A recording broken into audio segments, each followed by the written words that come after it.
হৃদয়হীনা, শ্যামলেশ বন্দ্যোপাধ্যায়। একটি মেয়ে ছিল, সীতা, সাবিত্রী ও দ্রৌপদীর দেশের মেয়ে। যাই হোক, একটা নাম কল্পনা করে নিতে পারো। মেয়েটি হৃদয়হীনা। জন্মাবার সঙ্গে সঙ্গে সে তার মাকে খেয়েছে। ডাক্তার, আত্মীয়, পরিজন সবাই চেয়েছিল মাকে বাঁচাতে, অথচ মা বাঁচেনি, মেয়ে বাঁচল। মেয়ের বাপ ঘৃণায় বলে উঠল, মা খাকি, হার্টলেস মেয়ে। মেয়েটা সবার তাচ্ছিল্য পেতে পেতে বড় হলো। বড় হতে হতে ঘৃণা পেল, আর ঘৃণা পেতে পেতে ইউক্যালিপটাসের মতন নিষ্প্রিয় হয়ে রইল।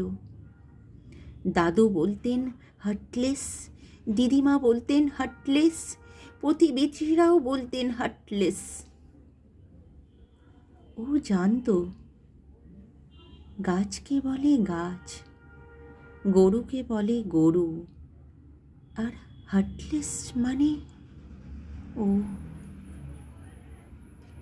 তবু আশ্চর্য, কেউ ওকে হার্টলেস বললে ওর হাত চলে যেত বুকের বাঁ দিকে,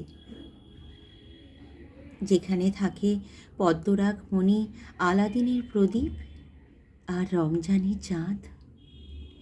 মেয়েটির জন্য কেউ কোনো দিনও কিনে আনেনি ফ্রক পরা পুতুল, তবু বড় হলো। কেউ কোনো দিনও বেঁধে দেয়নি চুল, তবু সমুদ্রের ঢেউ সেখানে। কেউ কোনো দিনও চোখে পড়ায়নি কাজল, তবু ডাগর চোখে প্রদীপ আকাশ। যে ছেলেটিকে মেয়েটি ভালোবাসত, সে বলেছিল, তোমাকে ছাড়া। বাপের আদেশে ছেলেটিকে প্রত্যাখ্যান করল। ছেলেটিও বলল হার্টলেস। ছেলেটির অনুরোধে বাপের মনোনীত পাত্রকেও মেয়েটি বিয়ে করল না। বাপ বলল হার্টলেস। তারপর কি একটা অসুখে হৃদয়হীনা মেয়েটি দিল্লির হাসপাতালে মারা গেল। ডাক্তারেরা বললেন ব্রেন ডেথ। তারা দেখলেন মেয়েটির হার্ট আশ্চর্য রকমের সচল এবং সক্রিয়। আর ঠিক সেই দিনই দিল্লির হাসপাতালের কেবিনে এক পরম হৃদয়বান ব্যক্তির মৃত্যু ঘটতে চলেছে। ডাক্তারেরা বললেন হার্ট ডেথ।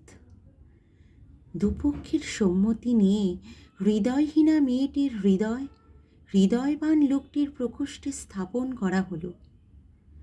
লোকটি বেঁচে উঠলেন। মেয়েটি জন্মেছিল হৃদয়হীনা হয়ে, আর ওকে দাহ করানোর সময় ডোমদেরও নজরে পড়েছিল মেয়েটির হৃদয় নেই, মেয়েটি হার্টলেস। নমস্কার।